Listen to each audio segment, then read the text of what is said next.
everyone. Welcome to yet another exciting episode of Marketing Demystified. I'm Harpreet, your host for this episode, and let me quickly introduce myself. I have about 20 years of experience. I had marketing for Kangaroo Group. It's a leader in stationery industry. I have earlier worked with companies like American Express, HCL, IBM, and LexisNexis.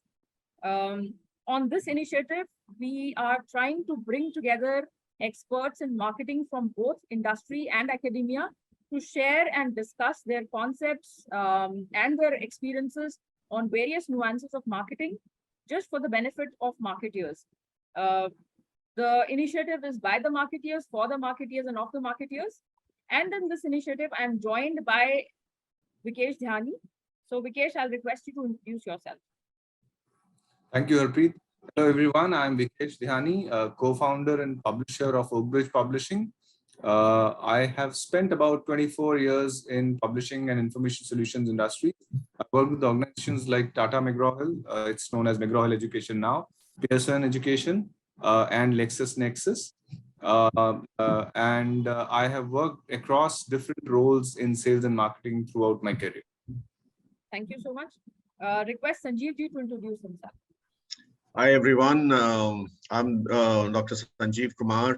I'm in the field for communication, strategy, and development, including CSR now, and development communication for almost 33 years. Doesn't look that old, but that's okay. It's good to keep smiling and look refreshed because you work with wonderful people. I'm a PhD from JNU and a MBA from MDI. And I worked as a media production person, as well as a trainer, as well as a strategy development. And also I teach at number of institutions, including MBAs and Marcom. And I'm very happy to be here with you, learning and discussing some of the interesting insights and experiences I've had in my career. Thank you. Thank you so much. That is such a glorified resume. I'll request Samir ji also to introduce himself. Hi, good evening, everyone. My name is Samir. I am a product of Indian middle class, which means when I was growing up, engineering was the only thing, if you've taken sciences, you had to do. So I've done my engineering. I worked as an engineer. I was bitten by the MBA bug. I did a 2-year full-time MBA from Delhi. After that, I was involved in finance because my MBA was in finance. So I worked in security analysis, portfolio management for 2 years in finance. And public relation and marketing happened to me by chance. It was not that I planned for it, but I've been in this business for 25 years in PR and comms. I'm on board of directors for India's largest PR agency today, which is Adfactors PR. And we service 638 brands on a retainer basis.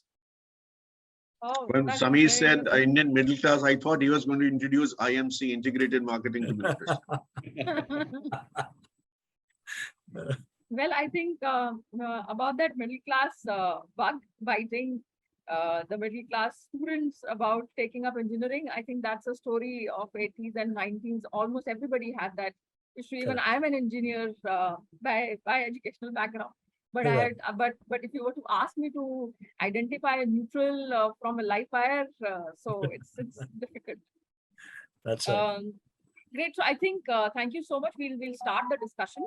So the topic for today is Marcom and PR. We will have the discussion around Marcom in this module. So I'll request my first question, or I'll request Samir ji to enlighten the audience about what do we understand by Marcom. And when I say what do we understand by Marcom, as in what are the different elements which are there to build a good Marcom strategy? Yeah, thanks, Harpreet. So Marcom is a word which has been a combination of marketing and communication. So, people who have read marketing or they know of marketing, the age-old or the classic marketing talks about the 4 Ps of marketing mix, which is about the product, the price, the promotion, and of course the place. So Marcom is about understanding the promotional part of it as to how do you promote your product.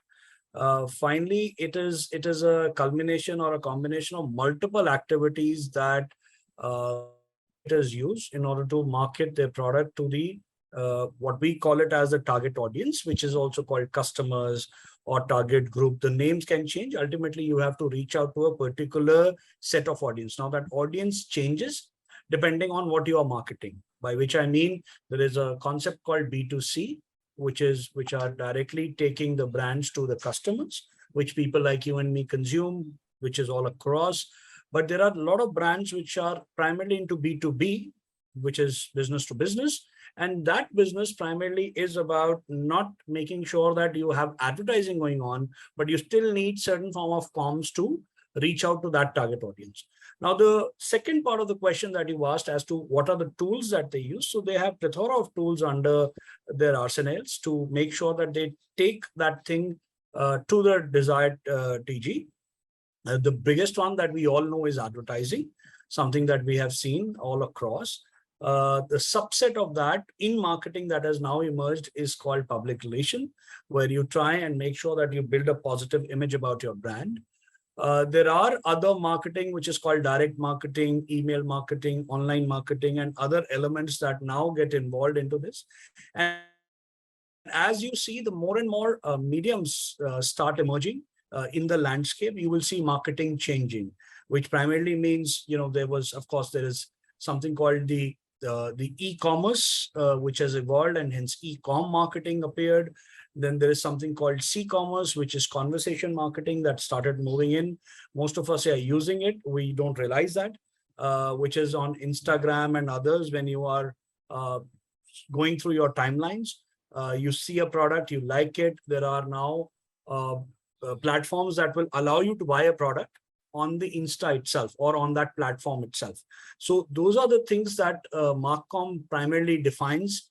It's about the business and reaching out to its target audience using various ways of communications.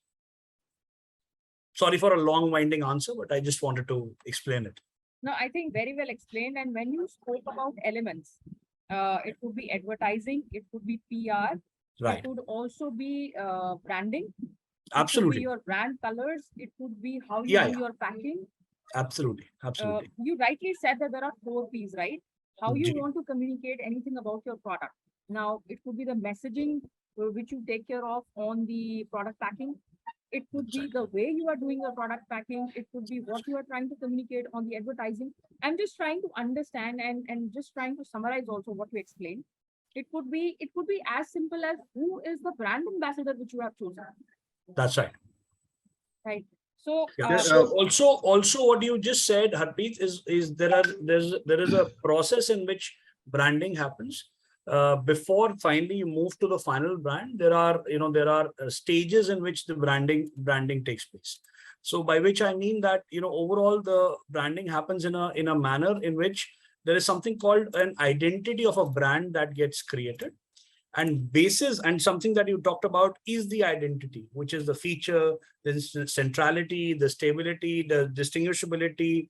So the identity can be identified from a logo, from a name, from a typeface, from a slogan, a tagline, packaging, even uniforms. You've seen some of them using it, color, semiology, brochures. Of course, the advertising, annual reports, website, photography, all these are part of the identity that, people like Sanjeev ji and others, of course, develop for a brand. From that identity, you move to the next level or the next phase of it, which is called the image. Now, this is where the difference between basic fundamental advertising, what we have studied in 90s and early 2000, to the fact that now reputation becomes very, very important, and how image building. So there's a saying that संतरी से लेके मंत्री तक सब अपनी image बना रहे हैं और सबको image जरूरी है बनानी, because that's what is needed currently. You will see the game change in 2014 in India about political PR and how PR is being done. It has become more of a marketing warfare rather than simple winning of elections. Harpreet, I just wanted to take this. Is it okay if I come in between? I thought it might be interesting that, classically we do 4 Ps, right? I work in marketing and communication for development, social sector, CSR sector as well. Or in service sector, sometimes maybe the 4 Ps are extended to 7 Ps. And other than product, place, and promotion and price, there are three P's further added, which is people, the physical evidence of the service, and the process part. And that makes an additional angle or layer to the Marcom thought process, the strategic design. And when we work in social marketing, for example, in the development sector, we actually add 2 more P's. So it becomes 10 for that matter. The 2 P's which are added in Marcom for development and social sector becomes P for policy and P for partnership. And both of these requires great PR as well as leveraging resources and bringing people in. And that becomes very crucial. That 4 P's to 7 P's to 10 P's becomes very useful for you be able to then go to the integrated marketing communication design, which we generally work around, along which we have these elements and these outreaches and products and services or activities which we develop. I just wanted to add what Samir said about, we have 4 P's in marketing classical. There are 4 C's in marketing communication. I'm a communications person, and so is Samir. Just wanted to add around.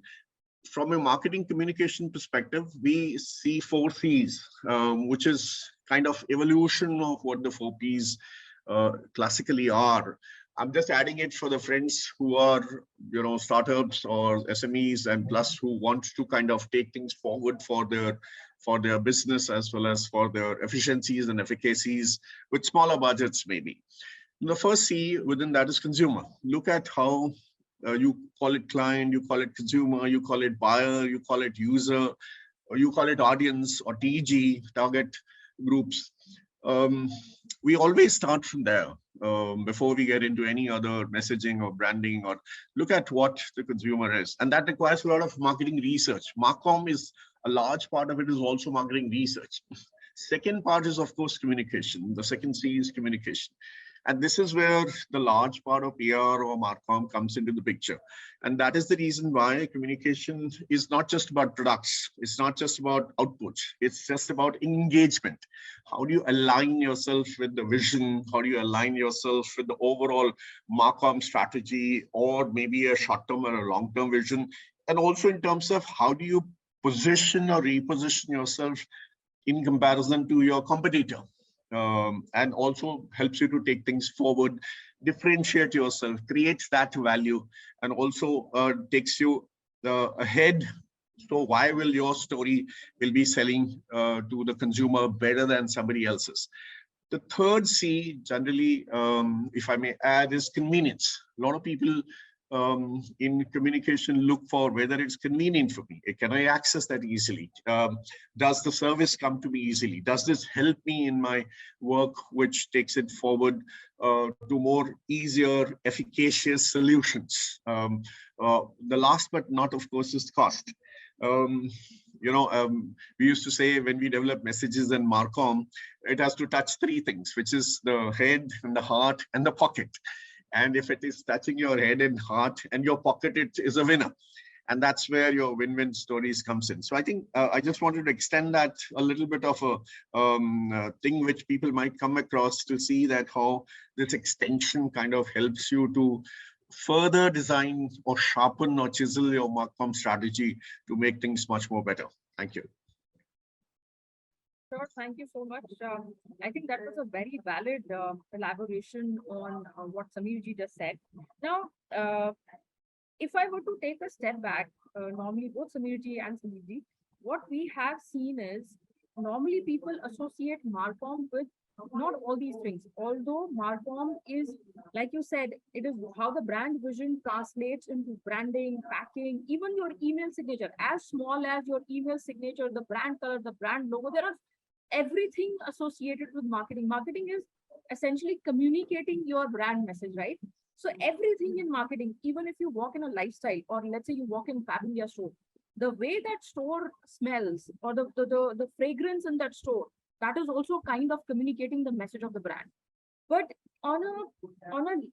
if I were to step back, how a layman perceives Marcom is essentially restricted to very small part. And that is advertisement and PR. They do not understand that these are the different nuances of of essentially the complete marketing communication. So I think that was a very great discussion wherein you touched on all the aspects of what a Marcom strategy should look like. Now, if we were to deliberate, what is the entire process? Could you take an example, like a case study? Could you take an example and elaborate as to how a brand vision is actually translated into a good Marcom strategy? Can you take an example? And that question is open to any one of you, because both of you are experts from industry as well. Samir, would you like to take it first? Samir? Yeah, sure. So, yeah, absolutely. Am I audible? Yes. Yes. Yeah, right. So, yeah, Harpreet, I think there is something that you just mentioned is bang on. The example that I can tell you from a long perspective of it. So generally what happens in the marketing space is that usually the things are primarily questioned between what's happening in the short term and what's happening in the long term. And people try to confuse sales, because one of the thing of marketing is, and we can from sales to how much mullah or things that come in. Now, what happens is that generally the questions get kind of stuck between the long-term and the short-term strategies of the companies. Now, usually the short-term strategies are, you've seen a lot of startup firms doing it, is in order to capture the market share as much as possible by what we call it now as deep discounting. If I'm discounting it heavily, I want customers to come on my platform, even if I'm not making money, is okay in the short-term perspective. But in a long-term perspective, you want to make money at the end of the day. Finally, it is about the top line as well as bottom line. So the example that comes to the mind is primarily about Dove as a brand, which has done phenomenally well in positioning itself in the mind of the consumer. At the same time, if you see, they follow what we call it the long and the short of it beautifully. I'll first explain the short part of it, which is about, what is it that the brand stands for? What is it that the brand is looking for? All those things come that here is a discount. This is what the color is. This is what I want to do. Versus the long form of it, where the brand truly stands for, a product which is known for its quality. It says that it is 1/4 moisturizing cream. We've all seen how Dove has beautifully constructed that entire element around it, right? The entire, however, that doesn't mean that Dove doesn't compete with other elements or other players in the market. Now, from a Marcom strategy, there are two levels of strategy that they're following. One is called a short term, which is to make sure that my market share is intact. And the second is a long term, to make sure that the consumer feels connected with the brand. So when you look at the long-term strategy, and it happened that their marketing team got a little in around 2007 and 8, they got a little scared that they're spending too much money, and therefore should they only stick to the sales part of it. Sales started to drop, because they withdrew from the long-term brand building process. And when they got Nielsen back in 2008 and 2009, Nielsen actually confirmed to them that each dollar that they are spending on the long-term brand building is giving them $4.42 on the revenue side. So when you look at the process is all about how do I extend the brand, and Sanjeev ji just mentioned about it, to, let's say, purely from being a soap company or a soap product to something into the hair care, something on on the body lotion and other elements. So how does that product shift from just being one to large formats of it? And that is where branding, and something that you just asked about that question, it becomes very, very important in our entire sphere of things that we do. The other example that I can do is that of an Apple, and I'm sure all of you are aware. It is one of the best examples of repositioning of a brand. It's not far off. It's just 25 years back that Apple was almost on the verge of a collapse, right? It was the market capitalization was very, very low. It's a folklore that Steve Jobs was brought back.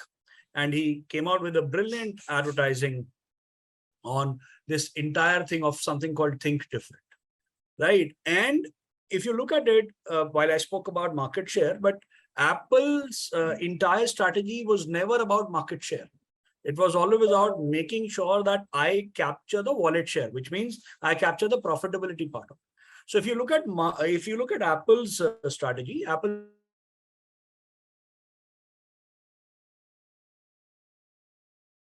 don't want the bottom of the pyramid or the middle of the pyramid in that target audience. Really going for the upward pyramid, the top end of the pyramid, and I will get maximum profit out of it. In fact, it was so profitable that it was the only firm to cross that first $1 trillion, the $2 trillion, and the $3 trillion market capitalization mark. Now that is coming only because of the brand that Apple has built over the last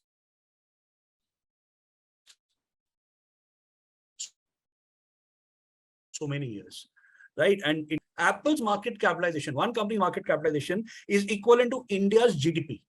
That means all 140 crore earning in a year is equivalent to one company's market capitalization. Now that's a power of a brand. That's what a brand can do for you in case you make that brand so strong, right? So that was my small answer to your question.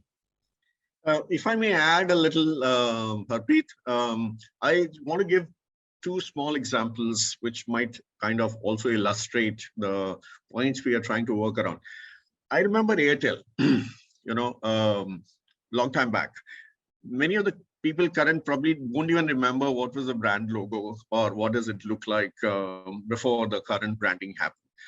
Not only the brand logo got completely changed, but I think their positioning changed.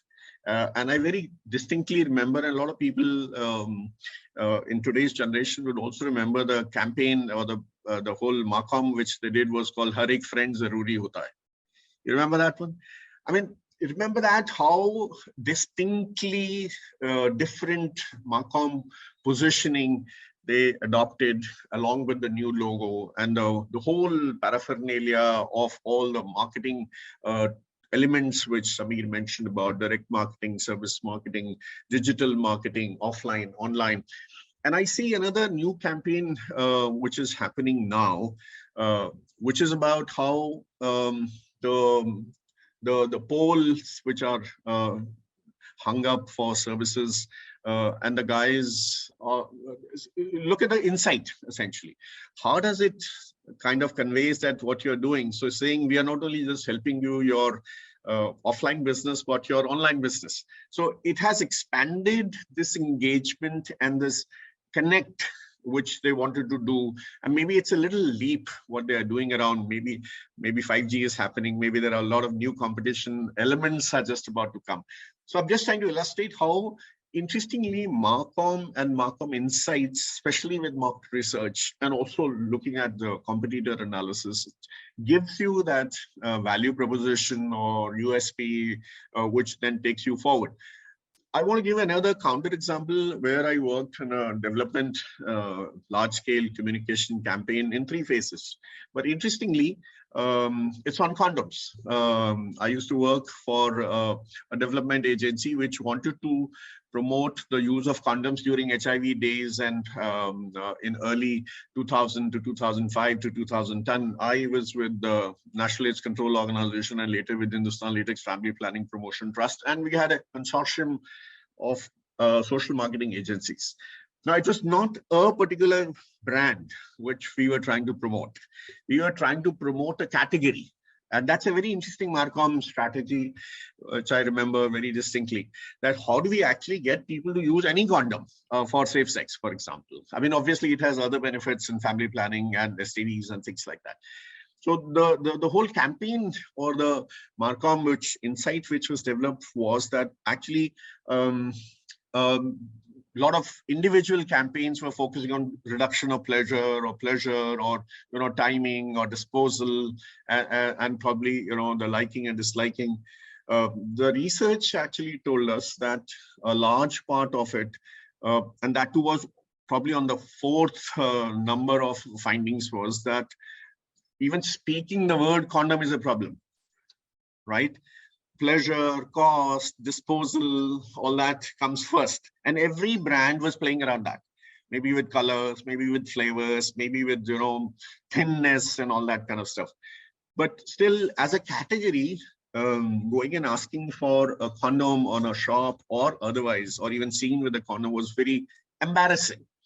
So the insight actually gave us, how do we actually help people to normalize even the word, using the word condom or buying it around. And that is where a very different kind of Marcom campaign was devised in terms of how it was executed beautifully through traditional media, online media, activation on the ground with the buyers and sellers, with some celebrities and teasers and, all kinds of stuff. Now, the campaign, interestingly, tried to overcome, not a single brand was shown, right? Not even a single time the product was shown. But the overall thing was that how do we actually over everyday common situation, people who one can identify and reach with. A whole set of campaign was done with. The first campaign was called Yahi Hai Sahi, for example.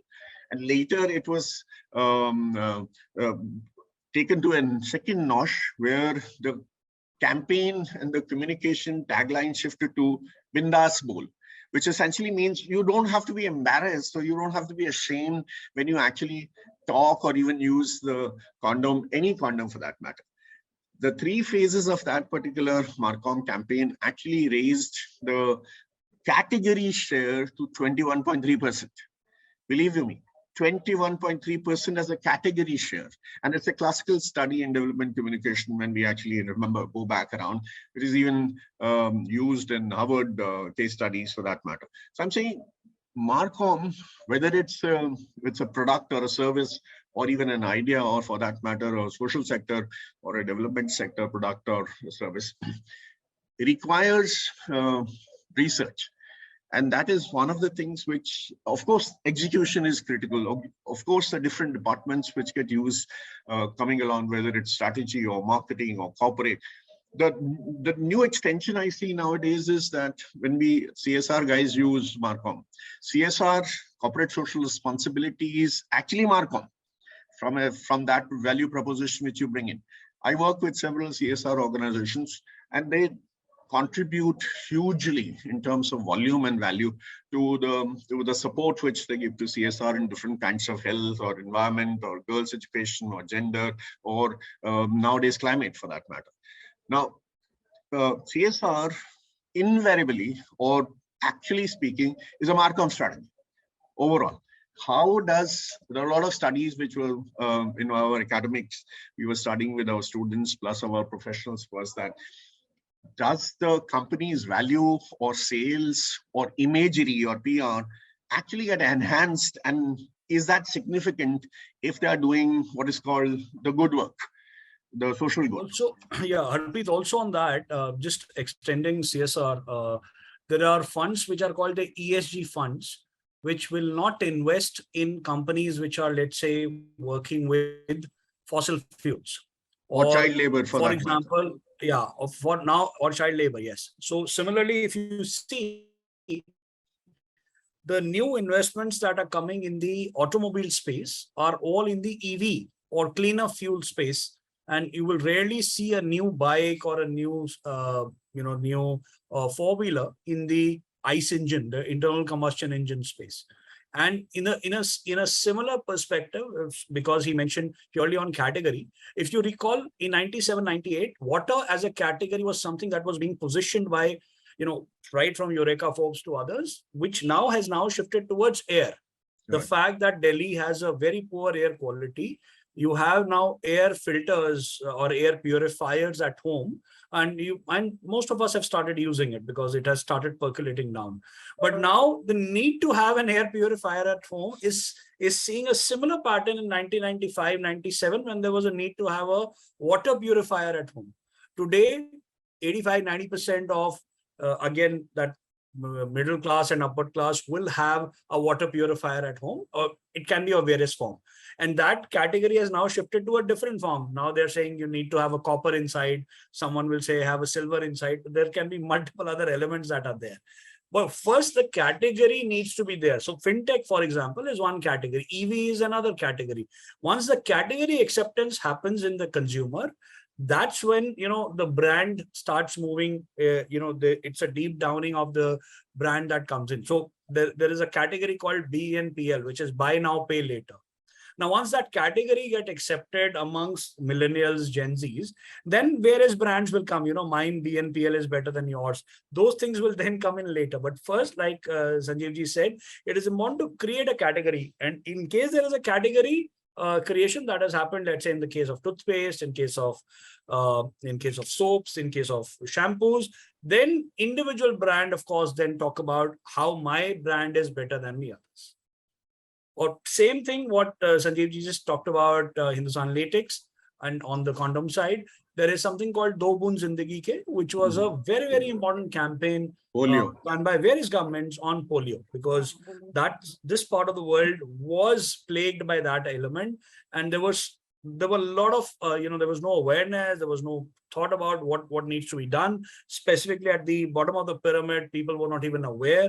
There were huge amount of disbeliefs or other things that were associated with the medicine. One section believed that it's not allowed as per their religious act or something, and therefore it required a huge amount of behavior change for those people to go to the Pulse Polio Ravivar on a Sunday and make sure that the kids below the age of 5 get those 2 drops. So all these were campaigns that were done, but purely from a startup perspective that you're saying, and that category that is looking at, public relation is one of the biggest fundamental tool they can use in Marcom, in their arsenal that they have, which is relatively cheap, and of course doesn't require that kind of advertising to be spent on. And on the same lines, Sameerji and Sanjeevji, if I can add, this whole revolution that is happening around female hygiene. So the bad, communication, which gets rolled out now. The entire Swachh Bharat Abhiyan, where lakhs of toilets were created, and there were people who were culturally conditioned to not use toilets, or to not even build toilets in their house. So they were like, there's something that you actually go and defecate outside. So so a lot of education awareness had to be brought in, that why it is important from a hygiene perspective, from a health perspective. So yeah, fantastic set of learnings here. Thank you very much. I'm very excited and passionate about the Swachh Bharat mission campaigning, because I was involved deeply with that issue. I must say that it's an amazing Marcom story from a development communication perspective. Of course, polio is an internationally success story for that matter. And I think the principles which Harpreet mentioned in the beginning and Sameerji mentioned in the beginning is very, very crucial. And I lay a little bit extra emphasis on research and feedback, and of course taking people's perspective a lot. Understanding however silly, idiotic, irrational, illogical, myth-filled.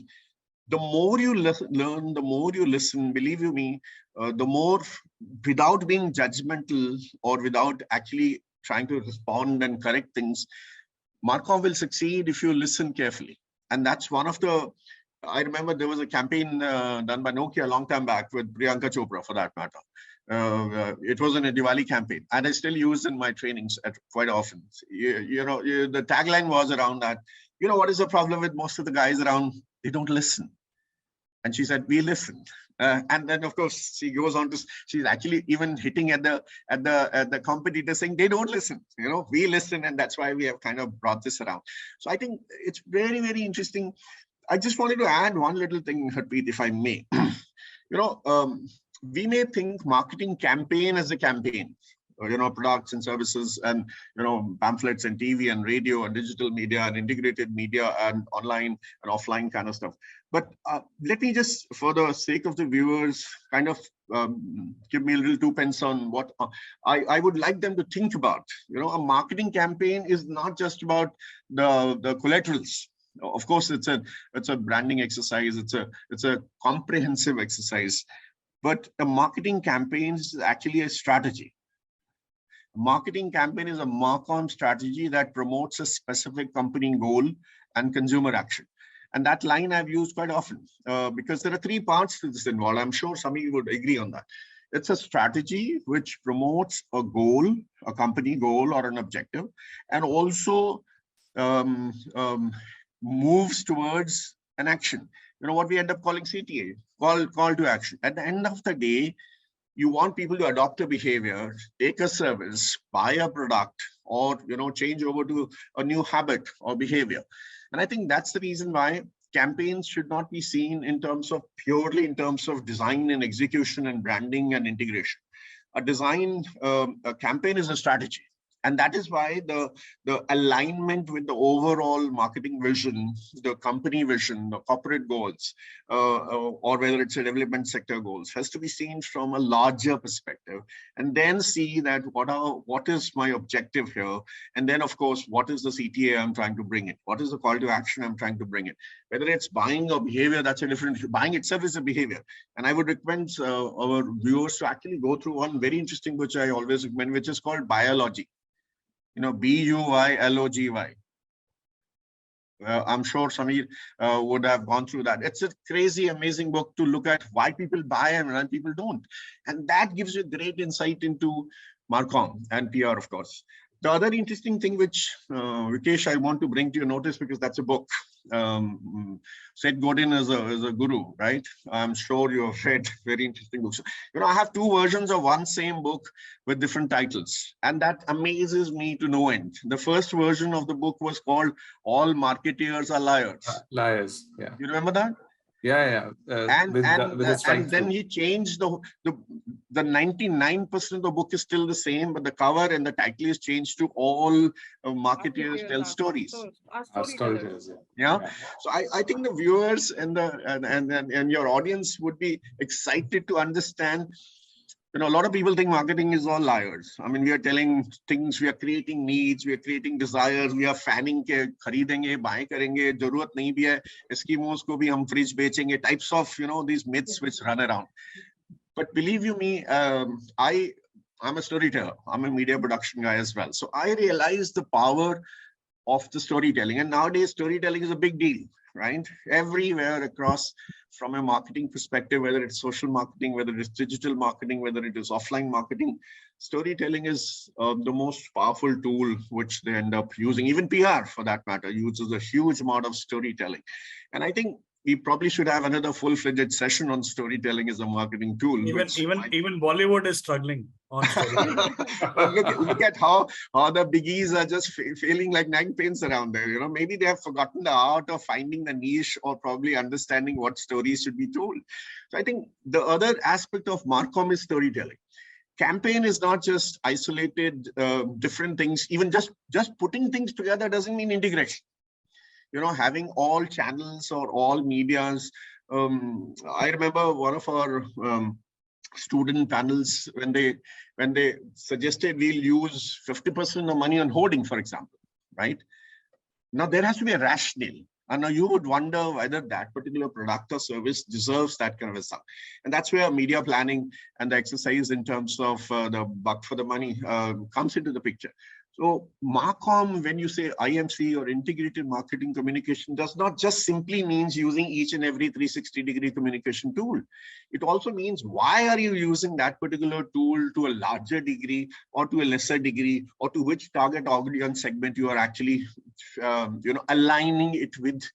And that makes a lot of difference to how we have graduated from purely offline traditional media stuff to an online media stuff, and a combination of all that. I mean, the Fiki media book will always tell you that the CAGR for digital is rising like 24, 25, 26%, and the traditional media, and especially print, is going down by about maybe 2% or 4% or 6%. So sometimes there is an overwhelming combination of digital overwhelming us. But I still believe, maybe I'm an old-fashioned marketing guy, traditional media done differently or interestingly differently still has that great power aligned with what you do online, whether you do niche marketing, whether you do nudge marketing. And that's something, again, very interesting discussion we can have around of how do we actually use nudge marketing. And nudge is, again, another buzzword we must have another discussion on around.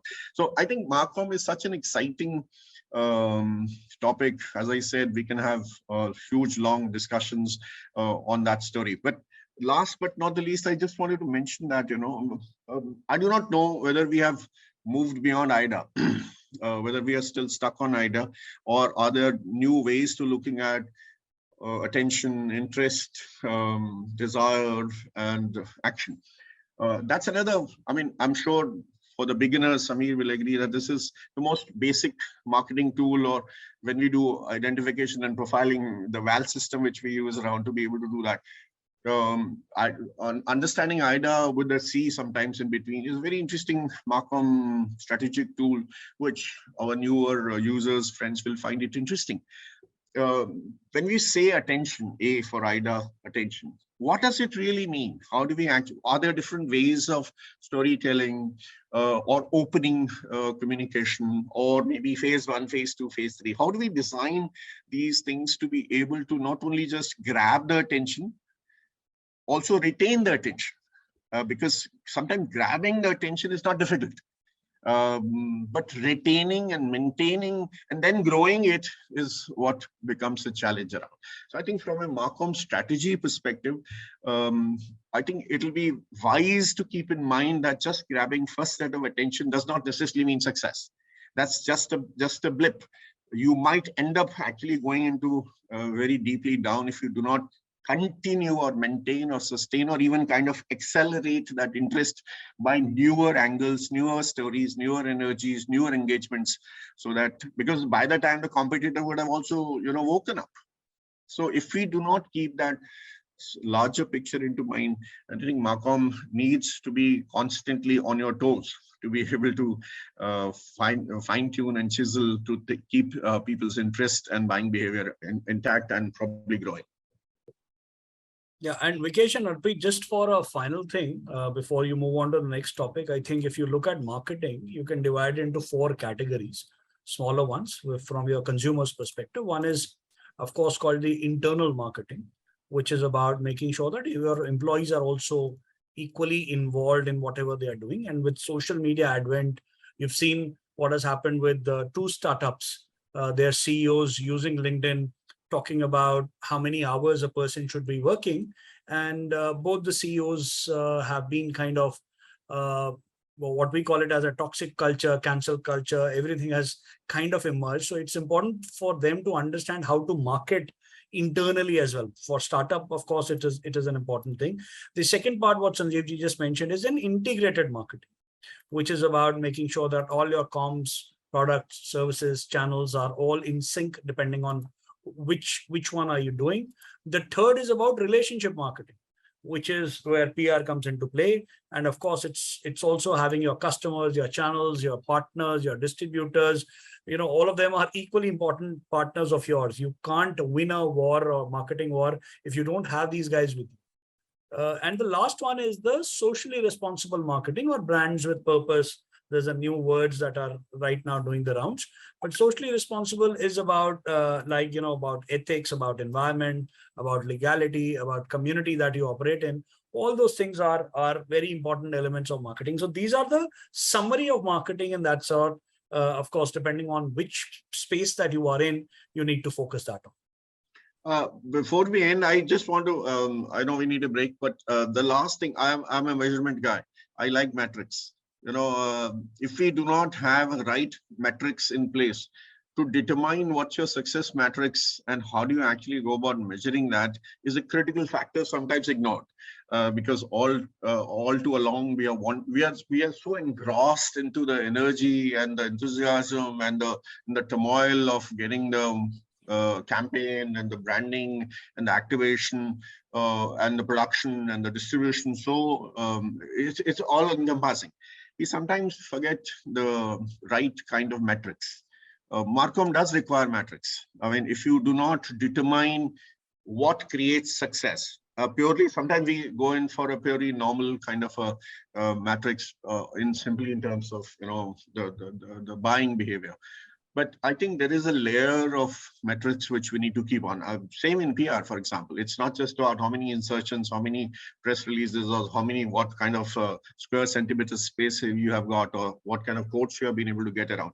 But I think it's very important to have understanding of what is a success matrix, not necessarily purely from a quantitative perspective, but also looking at a qualitative perspective in terms of if you have a short-term, long-term goal.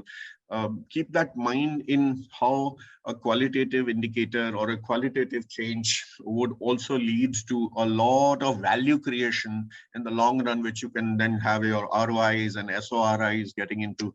And it's very important to be able to sell that idea. You need to get your buy-in from your boss or your marketing head or your corporate head to say that the ROI and the SORIs will not necessarily just be reflected by a very narrow way of determining what is success.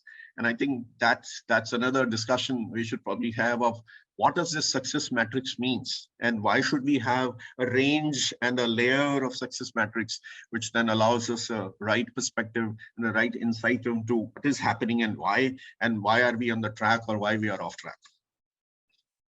Sir, thank you so much. I think that was a great discussion.